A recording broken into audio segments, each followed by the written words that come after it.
All right, guys, I just recently got this end table. It's made of a good quality material, really easy to put together. Like, you don't need any tools whatsoever to put this together. Comes with detailed instructions on how to do so.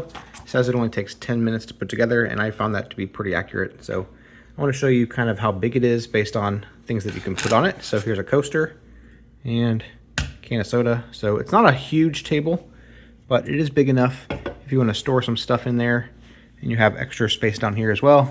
Quite a bit of space down there at the bottom to put various things. So yeah, like I said, it's a good size for like an end table. I want to show you real quick measurements as well. Measures